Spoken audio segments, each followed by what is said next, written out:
Hello, so today's video is going to be a journey through perfume time. I'm going to take you back 30, 25, 20, 15, 10, 5 years ago, and we're just going to discuss the fragrances that were being released and also the fragrances that we were wearing the most at the time, the trends that were appearing in perfume around those times. If you haven't seen me before, I'm Claire. I've made a few videos in this series already. This is my What Were We Wearing series. And I'm going to leave those videos down below in the description box in case you want to check out those other videos.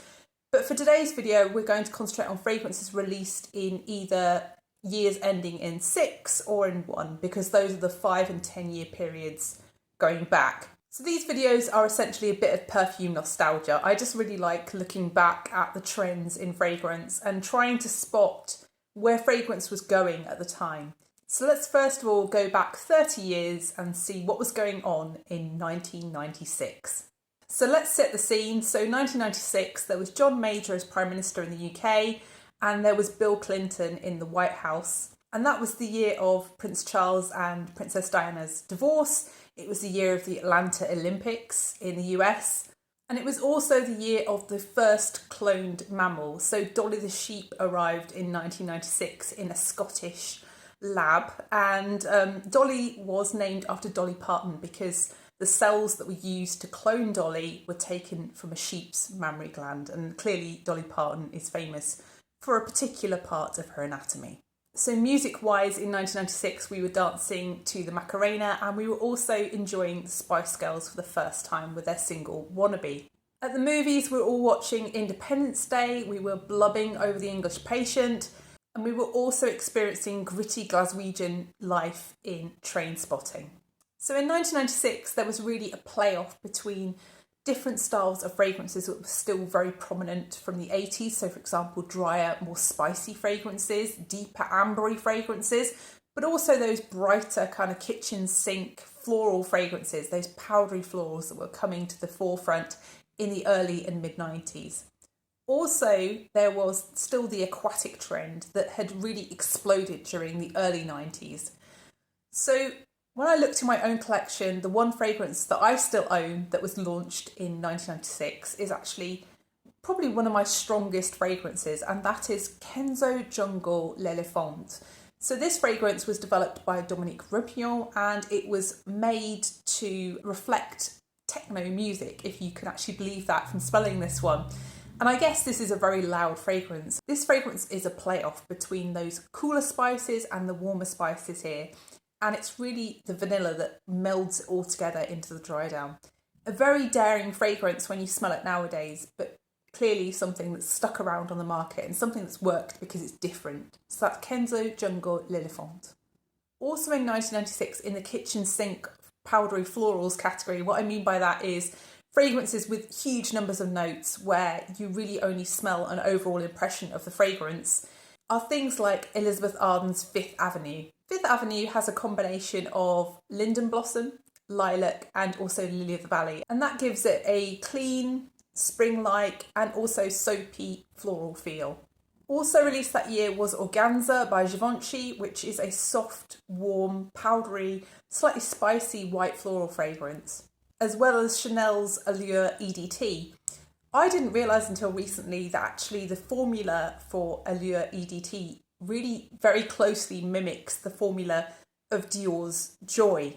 And, you know, looking at the notes of those two fragrances, to me they don't cross over a lot, but actually smelling them side by side, there is a really strong resemblance between those two fragrances. So this again is a powdery floral with a citrusy opening, some powdery peach, and then some white florals alongside a powdery, warm, vanillic base. So the aquatic trend that was still quite prominent in 1996 can really be encompassed in a few fragrances. So for example, Kenzo's L'Eau Par Kenzo. This fragrance is a slightly herbal feeling, green, fresh, aquatic fragrance, but it has a green sappiness in the dry down alongside some watery florals. So another example of a prominent aquatic from 1996 would be something like Cool Water Woman from Davidoff. So this fragrance has cologne, which gives it that aquatic edge alongside, you know, that kind of melony feel that you get in the fragrance. But also there's a very prominent feeling of some citrus, so the lemon and the pineapple are very prominent in this fragrance alongside some watery florals, and then a bit of woodiness in the dry down. It's incredibly summery, not very long lasting, but still has maintained its popularity over the last 30 or so years. It's at a low price point, and it's a great example of the aquatic trend at the time. So that's Davidoff's Cool Water Woman. And finally, I couldn't let 1996 go past without mentioning a fragrance that I did used to own. So I used to have a bottle of Tommy Girl. I think a lot of people own Tommy Girl. It was a lot of people's first fragrances. And this one was a citrusy floral. It was based around honeysuckle. So it's sweet, but it's not too sweet.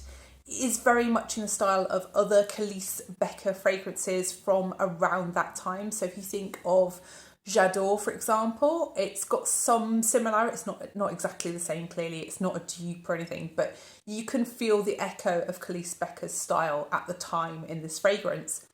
But I remember with my bottle of Tommy Girl, I didn't have my bottle for that long. My bottle was actually stolen. I took it to university when I was 17, and I happened to leave it in my room over Christmas. And when I came back in January, it had gone. So yeah, I didn't really get to enjoy Tommy Girl for that long, but it was a huge hit in the late 90s. So 25 years ago, 2001, it was my last year at school. I was 17. On one of the last days of my summer holiday before I went to university, I saw the Twin Towers being tacked on TV, and I honestly thought this was a film. I didn't actually contemplate that this was something that was going on in real life, and I think that's something that shocked the entire world. Really, 2001 was also a time of great technological advancement with home electronics. So things like the iPod were brand new to the market in 2001, and also at the cinema we were watching films such as Spirited Away by Studio Ghibli, and also the huge film franchise Lord of the Rings had just put out its first film. Music-wise, we were listening to Destiny's Child's Survivor, Dido's No Angel album, and also Kylie's reinvention single, Can't Get You Out of My Head. So the new millennium really set the tone for fragrances that were released in 2001, and we had some absolutely ginormous hits being released that year. So really the two fragrances that stand out as the biggest hits of 2001 would be, first of all, Chanel's Coco Mademoiselle. So this is technically a flanker fragrance to the Coco line released in the 80s, but ultimately this fragrance is pretty much a standalone issue. It's something that is very, very different in style to the original Coco. It's lighter, it's brighter, and it's sparkly. This is a fragrance where the citrus is front and centre alongside that very distinctive Chanel patchouli. And this is something that I would smell in clubs throughout my time at university in the early 2000s. Another huge hit of the year was one that was formulated by Olivier Cresp, and this fragrance was Dolce & Gabbana's Light Blue. 15 years after its release, it was put into the Fragrance Hall of Fame because it really has been a global bestseller. So Light Blue is something that takes inspiration from the island of Sicily. It uses lemon oil from Sicily, and it also combines that with a crisp apple and a woodiness in the dry down alongside a muskiness. And this is just an incredibly summery feeling, fresh fragrance that's supposed to evoke the feeling of the crystal clear blue waters of the Mediterranean Sea. 2001 also marks the year when Marc Jacobs started to market fragrances. So their first fragrance was Marc Jacobs by Marc Jacobs, great title, lots of inspo there. And this fragrance, if you watch the classic film Lost in Translation from, I think, 2003, Lost in Translation, you will see the main character, Charlotte, has this as her fragrance on her dressing table in the hotel of that film. And I think this fragrance is just a really kind of almost metallic feeling, fresh, white floral, slightly green smelling as well, but does have that kind of slight watery hangover still from the 90s. It definitely is a brighter feeling kind of fragrance compared with the fragrances we were seeing in the 90s. This one is Sadly Missed. That's Marc Jacobs by Marc Jacobs. Also launched in 2001 were some of Christopher Sheldrake's classics. So Datura Noir was launched in 2001, and also the classic Chergy, the sweet, powdery, hay-like tobacco fragrance with lots of warmth. Okay, so 2006, 20 years ago now, we had George Bush in the White House and we had Tony Blair as Prime Minister. What a year for social media. We had the launch of Facebook, and we also had Google buying YouTube. They were quickly two platforms that really you were hearing a lot about. Social media really changed how people communicate and how people interact with each other.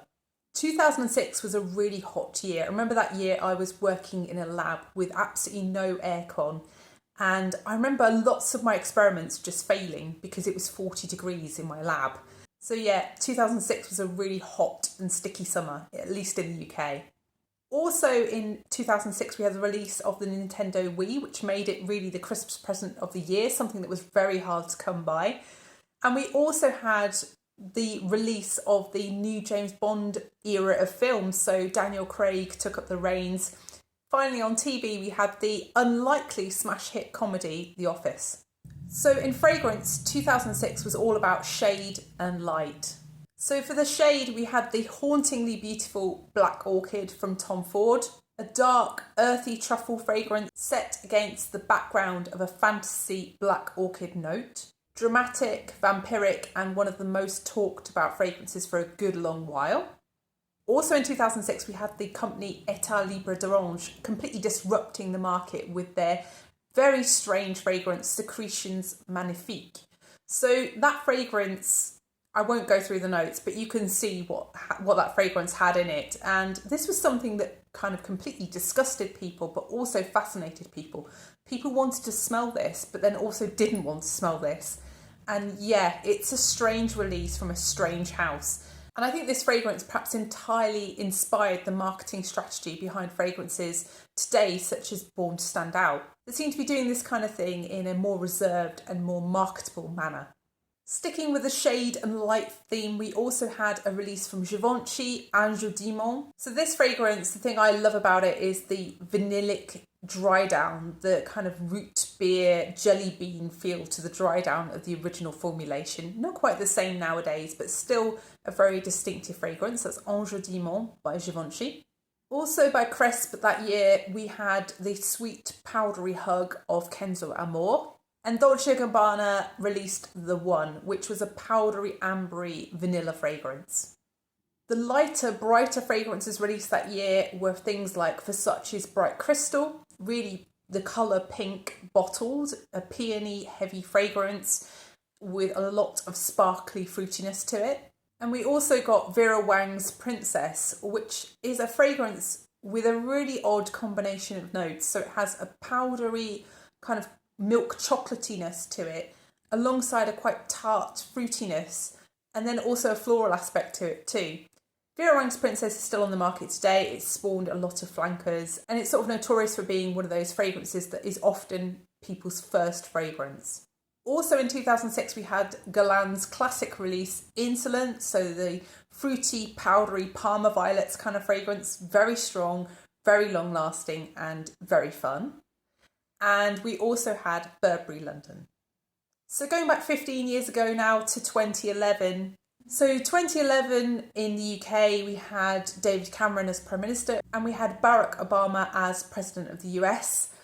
And really 2011 was marked by quite a big disaster. We had the Fukushima nuclear disaster, where there had been an earthquake under the sea and a subsequent tsunami that had caused this disaster. And then there was a huge cleanup operation. New Zealand also had a very serious earthquake that had big consequences for Christchurch. And also we had the beginnings of the revolution in Egypt. On the brighter side, 2 billion people worldwide watched the marriage of Prince William to Catherine Middleton. Also, the hit TV series Game of Thrones began. And with music that year, Adele was the big winner. We were listening to Rolling in the Deep. So with fragrance that year, it seemed like 2011 is the first time in these 5-year increments where niche fragrances begin to dominate the market. We had some huge releases that were very successful and are still on the market today from brands such as Xerjoff with Casa Marati Lyra. So Lyra is a sweet caramel-laced lemon and vanilla fragrance. We also got the launch of Le Labo's smash hit Santal 33, making some people think of pickles and other people completely enthralled and addicted. Amouage released one of their most easygoing fragrances of the Christopher Chong era with Honor Woman, still one of their best sellers.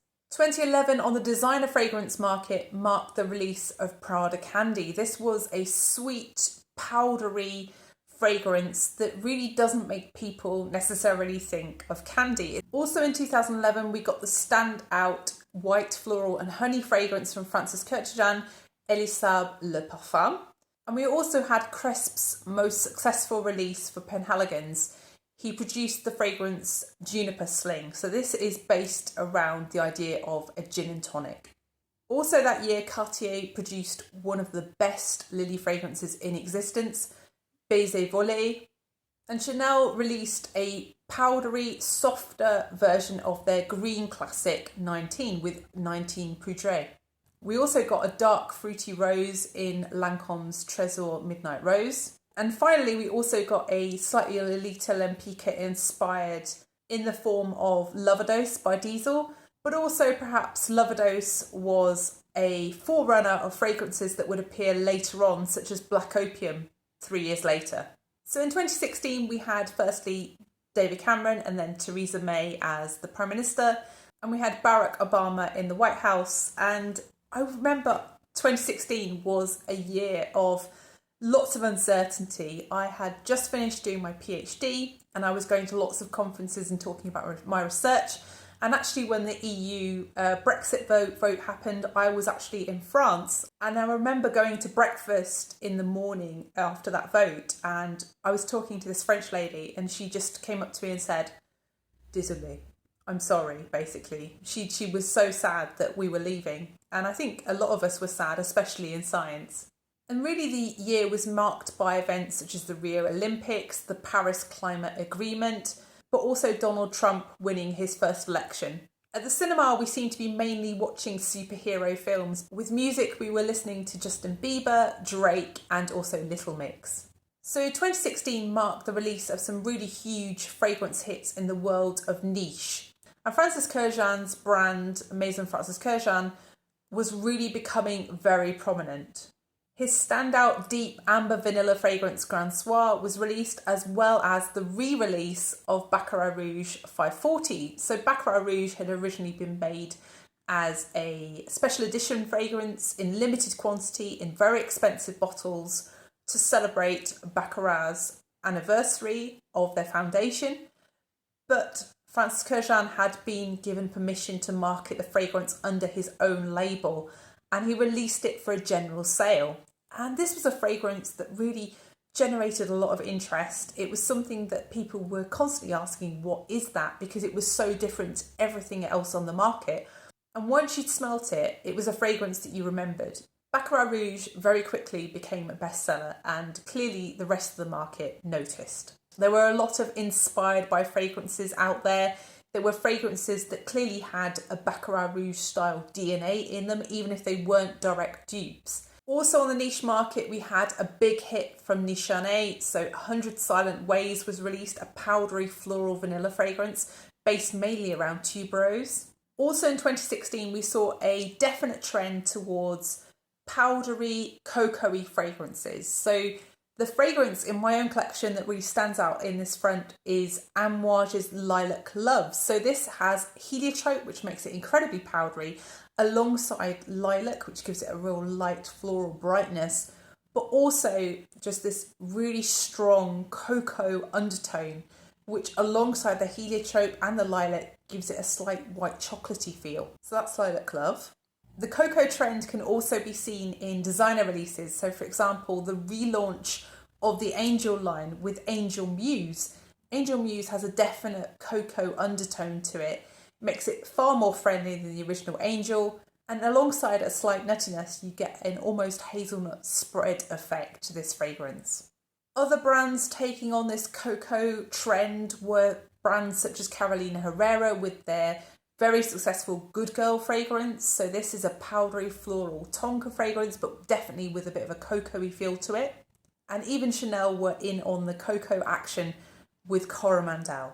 Also big hits that year were Tom Ford's Soleil Blanc. So that fragrance is a creamy white floral and yellow floral fragrance with a definite coconutty feel. It makes you think of sunscreen and holidays. Also trying out a coastal trend were Goldfield and Banks with Pacific Rock Moss. which remains one of their best sellers. 2016 also had some releases that didn't really gain too much traction until a few years later. A few of these really became very popular during the pandemic when people were seeking comforting, huggy style fragrances. So the one in my collection that really makes me think of this kind of trend and was released in 2016 was Zadig and Voltaire's This Is Her. So this is a sandalwood fragrance. It's a nutty feeling sandalwood but with a milkiness to it, and also a lot of pepper in the opening. But yeah, something that really became very big during the pandemic, and that's at the point at which I got my bottle. Another very comforting fragrance that was very popular during the pandemic but released in 2016 was Zara's Rich Warm Addictive. Finally, 2016 marked a time when affordable Middle Eastern fragrances began to become very prominent in the market. So it was really Swiss Arabian's Shagaf Oud that was one of the main players in the beginning of the Western markets noticing affordable Middle Eastern brands. And Swiss Arabian's Shagaf Oud became famous because it was duping Lancome's Oud Bouquet, which had been released 2 years earlier and was already a very popular fragrance. Swiss Arabian's Shagaf Oud stood out too because of its very noticeable, very shiny gold bottle that made it instantly recognisable. Next, let's go back 5 years to 2021. So at that time, we had Joe Biden in the White House in the US, and in the UK, we had Boris Johnson as Prime Minister. So 2021 really opened with a bang. In the US, we had people storming the Capitol, and in the UK, we had a third lockdown. Also that year, the Duke of Edinburgh died and Harry and Meghan dropped their bombshell Oprah Winfrey interview. And there was joy for Britney, who finally escaped her conservatorship after 13 years. Also in 2021, we had the 2020 Olympics finally happen in Tokyo. We had Daniel Craig's final outing as Bond in No Time to Die. And we were listening to Wet Leg asking whether our muffins buttered in Chaise Lounge. So in the world of perfume in 2021, there are again a few niche hits that dominated the market. A few of those were based around clean-feeling musks. That seemed to be a bit of a trend in 2021. So firstly, we had Initio's Musk Therapy, which really epitomised the clean girl trend. And then we also had Liquide Imaginaire's Blanche Bette fragrance, which took musk in a sweeter, more coconutty, and also milky direction. On the designer market, we also had very clean-feeling fragrances such as Issey Miyake's Dropped Issey. This is a sunlit lilac soapy fragrance. And we also had Ariana Grande's pear musky fragrance, God Is a Woman. Also in 2021, we had a lot of vanilla and tonka forward fragrances. So for example, we had Goldfield and Banks Silky Woods. So that fragrance is a resinous vanilla fragrance with a slight leatheriness. We also had Cecile Zarokian's work for Amouage with the release of Material. So a signature spicy resinous vanilla tonka fragrance. And in the designer market, we had the relaunch of the Mugler brand by L'Oreal with their release Alien Goddess, which used, of course, vanilla and also coconut, alongside white florals, as well as releases from Kayali such as Utopia Vanilla Coco 21. One release in 2021, though, did seem to cause a little bit of anger amongst perfume lovers, and that was the release of the new version of Miss Dior. Miss Dior had traditionally been a syrupy, sweet, rose, citrus-patchouli fragrance, much along the same lines as Coco Mademoiselle in the 2012 version, and then it had been reformulated into a sweeter, more syrupy version in 2017. The 2021 version completely turned that on its head. The patchouli was gone, there was more vanilla, and it was a more sparkly, bright-feeling, peachy fragrance. I think really the descent with that fragrance was short-lived. Initially, there was a huge increase in the resale price of the 2017 version, but soon enough people were getting used to the new version and actually quite enjoying it, I think, eventually, although it took some time. I do think that the 2024 Parfum version seemed to please a lot more people than the original EDP.